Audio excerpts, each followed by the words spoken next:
Hello, আসসালামু আলাইকুম। আমরা আজকে রাইট ফ্রম আ ভার্বসের একটা প্রশ্ন সলভ করব, যেখানে পার্ট ওয়ানে থাকবে সেন্টেন্স কারেকশন, অর্থাৎ সেন্টেন্সে ভুলভ্রান্তি থাকতে পারে, আবার সঠিকও থাকতে পারে। এগুলো আপনাদেরকে সলভ করতে হবে। তো আমরা প্রথমে চলে যাই হয়েলে। তো হয়েলে আমরা আপনাদের 2-4 সেকেন্ড টাইম দিচ্ছি। আপনারা এই প্রশ্নটা স্ক্রিনশট করবেন, করে আপনারা নিজেরাই এটা অ্যান্সার করবেন। করার পরে আমি যখন ব্যাখ্যা দিয়ে দিব তখন দেখবেন যে আপনার এটা সঠিক না ভুল।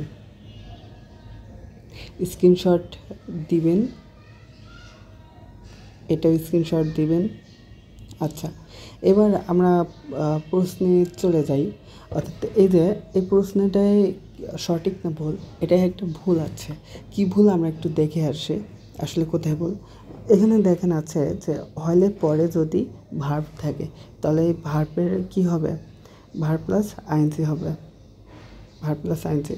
আর যদি সাবজেক্ট থাকে তাহলে এরপরে কী হবে, পাস্ট কন্টিনিউয়াস টেন্স। তো এখানে দেখেন হচ্ছে সাবজেক্টের পরে ভার্ব আছে, তাহলে এখানে কী হবে, কামিং হবে, হয় কামিং হবে, ঠিক আছে। আর আরেকটা বিষয় হচ্ছে এখানে মাঝখানে কী হবে, কমা হবে। কমা এখানে দেয়নি। এই সেন্টেন্সের দুইটা ভুল, একটা হচ্ছে ভার্বের সাথে আইএনজি হবে, আরেকটা হচ্ছে মাঝখানে কমা হবে। তো এখানে সাবজেক্ট কেমন, যে এখানে সাপোজ যদি এরকম থাকতো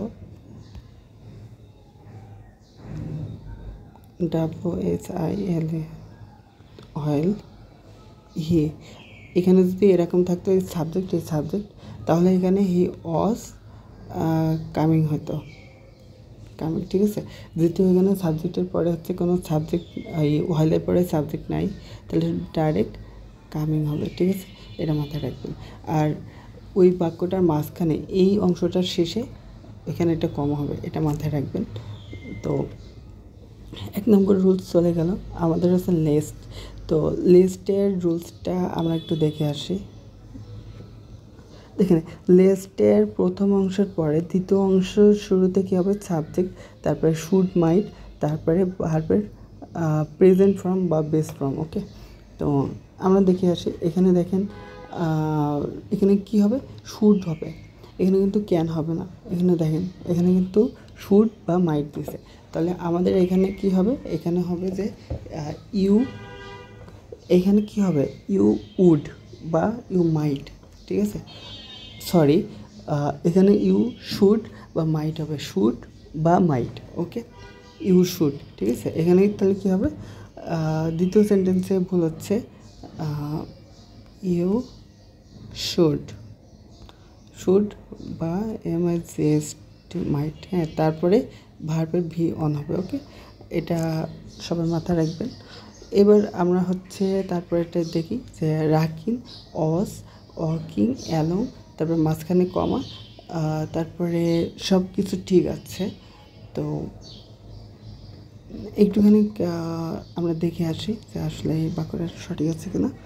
তো দেখেন, প্রথমে এখানে কী ছিল, সাবজেক্ট। এই যে সাবজেক্ট ছিল হয়েল প্লাস সাবজেক্ট, তাহলে পাস্ট কন্টিনিউয়াস।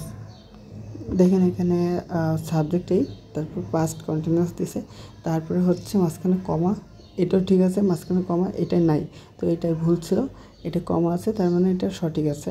তো এটার বিটের পাস্ট ফর্মে যে এই যে পাস্ট ফর্ম করে দিয়েছে, তার মানে এটা সঠিক। এবার একটা কথা মাথায় রাখবেন যে যে কোনো এক পাশ যদি মেন ক্লজ যদি পাস্ট টেন্সে হয়, সাবঅর্ডিনেট ক্লজও পাস্ট টেন্সে হবে, এটা লিখে নেবেন। এটা লিখে নেবেন যে মেন ক্লজ পাস্টে থাকলে সাবঅর্ডিনেট ক্লজও আছে পাস্টে হবে। তো আবার এই অংশ, এই যে এই কমা, এটা যদি এই যে কমা যে আছে, এই অংশ যদি ফার্স্টে থাকে, এবার লিখে নেন যে সাবঅর্ডিনেট ক্লজ যদি প্রথম অংশে থাকে তাহলে মেন ক্লজের আগে কমা হয়। তো দেখেন এটা হচ্ছে সাবঅর্ডিনেট ক্লজ, ঠিক আছে। তো এটা হচ্ছে মেন ক্লজের আগে দেখেন এই যে কমা আছে, ঠিক আছে। তো এখানে দেখেন ওয়াক পাস্ট, ইউ শুড। তো দেখেন আমাদের রুলস অনুযায়ী কিন্তু এটা ঠিক আছে যে লিস্টের পরে কী হবে, subject plus should plus mite plus V on. তো দেখেন শুড প্লাস আচ্ছা, এইখানে একটা ভার্ব ছিল এইখানে, তো ওটা কেটে গেছে আর কি। তো আপনারা সবাই করবেন, এখানে শুড লিভ হবে, হ্যাঁ শুড লিভ, তো এখানে কেটে গেছে, এই পাশে ছিল। আচ্ছা, তারপরে হচ্ছে এটা তো বুঝতে পারছি যে এটা সঠিক। তারপরে হচ্ছে আই ওয়ান্ট ফার্স্ট বিজনেস।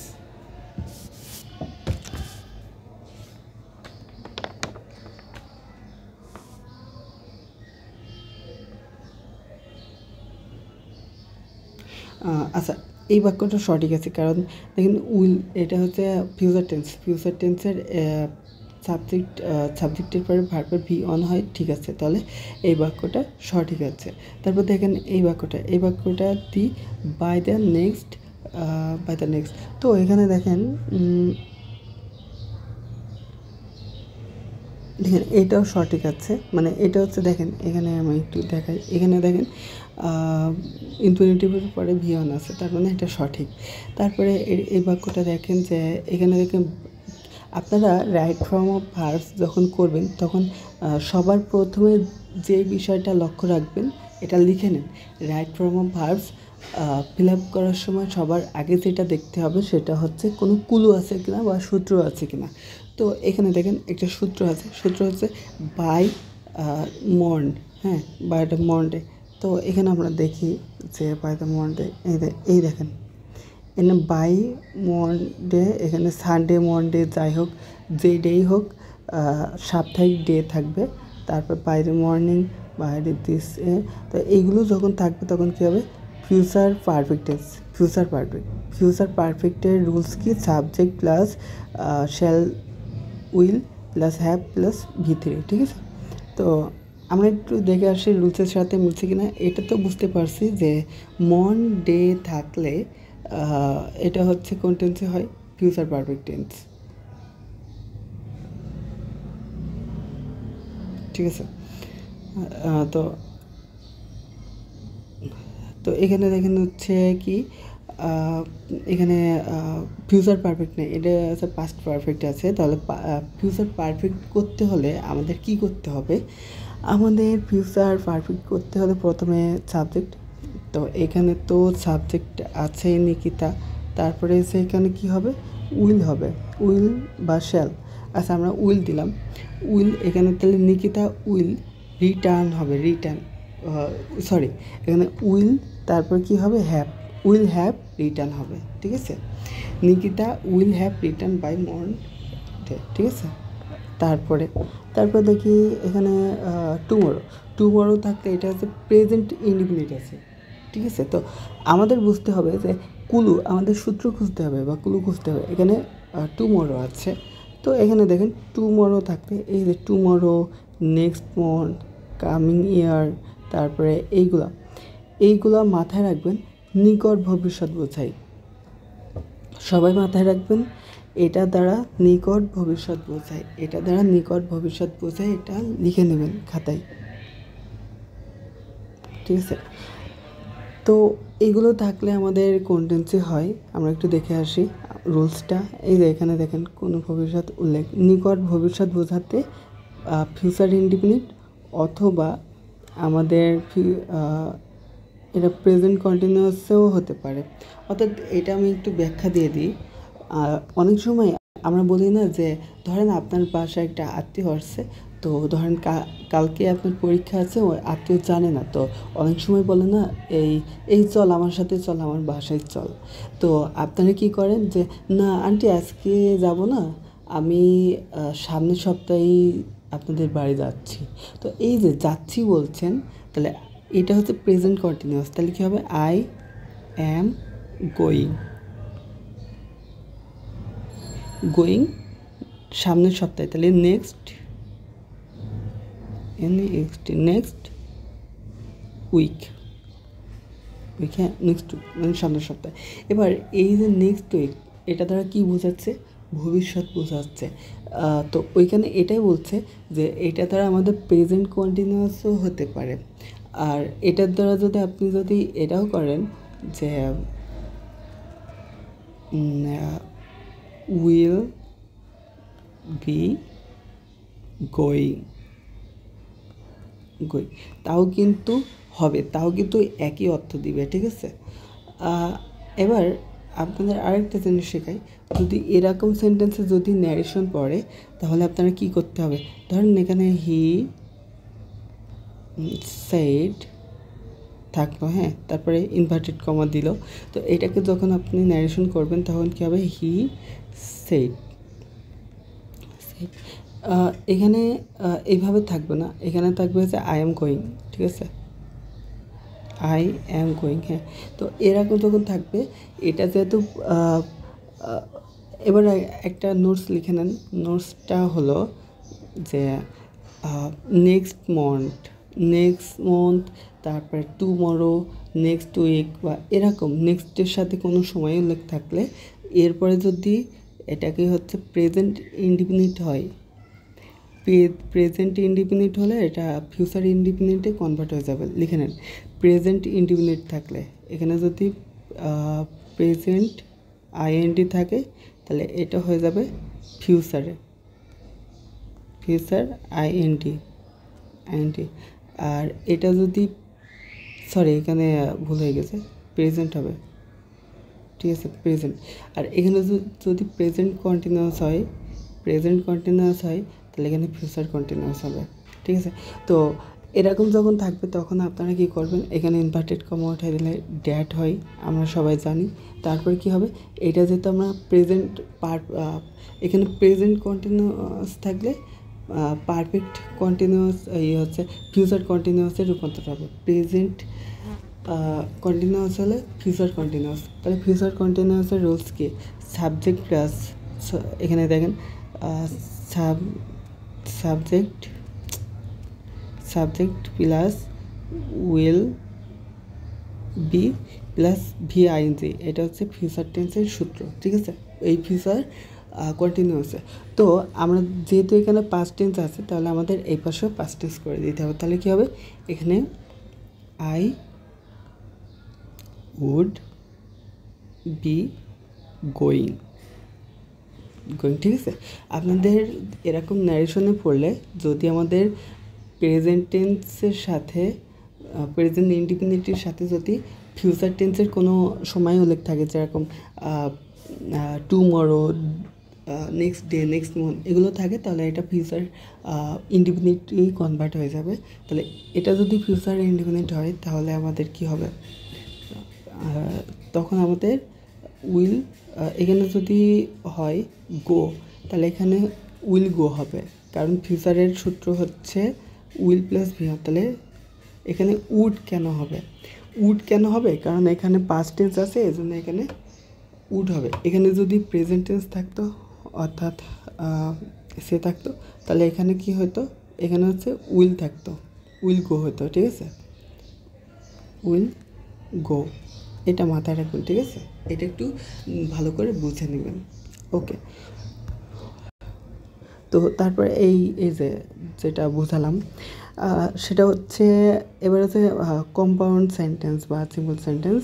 যদি এক অংশে যদি দেখেন এখানে পাস্ট ইনডিফিনিট হয়, অপর অংশ পাস্ট ইনডিফিনিট হবে, অর্থাৎ আমি সর্বশেষ একটা কথাই বলতে চাই, সেটা হচ্ছে ধরেন আপনি এখন বাড়িতে আছেন, আপনি 5 মিনিট পরে কিন্তু বাসার বাইরেও যেতে পারবেন, কিন্তু আপনি এখন বাসায় আছেন, কিন্তু আপনি 5 মিনিট আগে যেখানে ছিলেন, যে টাইমে ছিলেন, আপনি কিন্তু সেই টাইমে যেতে পারবেন না। কারণ আমি যদি 12টা 5 মিনিট আগে ধরেন আমি বই পড়ছিলাম, আর এখন আমি বসে আছি, তো 5 মিনিট আগে যে টাইম ছিল 12টা 5, আপনি কিন্তু ওই টাইমে ওই সময় কিন্তু আর পাবেন না। তাহলে পাস্ট ইজ পাস্টের সাথে প্রেজেন্ট বা ফিউচারের সম্পর্ক নাই, এটা লিখে নেন, ওকে। তো তারপরেটা হচ্ছে, তো এটা তো বুঝলাম। তো এই তাহলে এখানে যদি আমরা করি তাহলে আমাদের অ্যান্সারটা কী হবে, যে টুমরো আছে, তাহলে এখানে যেহেতু টুমরো থাকলে কী হয়, এটা প্রেজেন্ট ইনডিফিনিট আছে, তাহলে আমরা যদি এটাই করি তো এটাও কিন্তু ঠিক আছে, ঠিক আছে।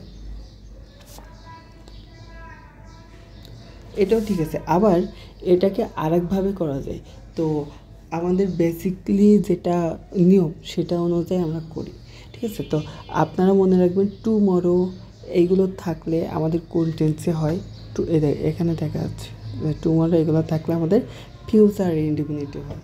আমি আগে যেটা বললাম এটা হচ্ছে ন্যারেশনের রুলস, ন্যারেশনের নিয়মে, কিন্তু এখন যেটা বলছি এটা হচ্ছে রাইট ফর্ম অফ নিয়ম। তো আমাদের tomorrow, the next day, next month এটা থাকলে কিসে চলে যায়, ফিউচার ইনডিফিনিটিভ, ঠিক আছে? এটা মাথায় রাখবেন। তাহলে এখানে কি হবে, উইল লিভ হবে, ঠিক আছে? তারপরে বাই দিস টাইম থাকলে আমাদের কি হয় দেখে আসি। এই যে বাই দিস টাইম থাকলে আমাদের কি হয়, দেখেন future perfect. By this time হলে আমাদের ফিউচার পারফেক্ট। তাহলে আমরা এখানে ফিউচার পারফেক্ট করে দিই, তাহলে কী হবে, ফিউচার পারফেক্টে প্রথমে কি হয়, প্রথমে দেখেন এখানে কি হয়, উইল, তারপরে হ্যাভ, তারপরে ভিতরি। তাহলে এখানে উইল করে দেব, দে উইল, তারপরে হচ্ছে উইল হ্যাভ, তারপরে কামের ভিতরি হচ্ছে কাম, ঠিক আছে? তো এইভাবে করব। তারপরে এটা দেখেন তো হচ্ছে হি সেড দ্যাট হি গো। তো এখানে দেখেন আমাদের একটুখানি এসে চলে যাই। আমি আগে যেটা বুঝাইছি যে এখানে দেখেন এই রুলসটা দেওয়া হয়েছে যে আমাদের যখন ফিউচার টেন্সের কোনো নির্দেশনা থাকবে তখন আমাদের কি হবে, এই সাইডের এটা পাস্ট টেন্স থাকলে ওই যা আমি আপনাদেরকে ন্যারেশনের সময় বলছিলাম যে আমাদের যদি এরকম থাকে তখন আমরা এটা ফিউচার ইনডিফিনিটিভ কনভার্ট হয়ে যাবে বা ফিউচার কন্টিনিউয়াস। একটু ঠিক একই রকমের ওইখানে কী আছে যে ওইখানে সেইড আছে, পাস্ট টেন্স, সেইড কি সেইড পাস্ট টেন্স আছে, তো ড্যাট আছে। তো ওইখানে যেহেতু প্রেজেন্ট টেন্সে আছে, এখানে প্রেজেন্ট টেন্সে আছে, তাহলে ওটা পাস্ট হচ্ছে ফিউচার ইনডিফিনিটি কনভার্ট হয়ে যাবে। তবে এখানে উইল বসাতে পারবো না, ফিউচার ইনডিফিনিটি হলে উইল তো হয়, কিন্তু উইল বসাতে পারবো না। কেন পারবো না, এখানে পাস্ট টেন্স আছে, এই জন্য উইল থেকে উড হয়ে যাবে। আর এখানে যদি সে থাকতো বা এখানে যদি উইল সে থাকতো অথবা শেষ থাকতো তাহলে আমাদের এখানে উইলি হতো, ঠিক আছে? উইল গো টুমরো, ঠিক আছে? তো আপনারা মাথায় রাখবেন এখানে যদি পাস্ট টেন্সে past indefinite, past perfect, past perfect continuous এই অংশে যদি থাকে রিপোর্টিং ভার্ব অংশে, তাহলে এই অংশের টেন্সে চেঞ্জ হবে। ওকে, তো এটা মাথায় রাখবেন, এটা ন্যারেশনের ক্ষেত্রে। ওকে,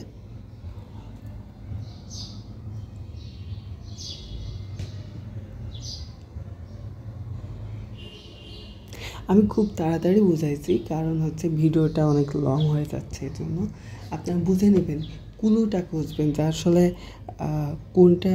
দেখেন এখানে নেক্সট মান্থ, তো টুমরো থাকলে কোন টেন্সে হয়, এই বাই দিস টাইম থাকলে কোন টেন্সে, বাই মর্নিং থাকলে কোন টেন্সে, এইগুলো আপনারা বুঝলেই উত্তর পারবেন। আর আমাদের টেন্সের ক্লাস আছে, আপনারা টেন্সের ক্লাস করলে এটা আরও ইজি হয়ে যাবে, ঠিক আছে?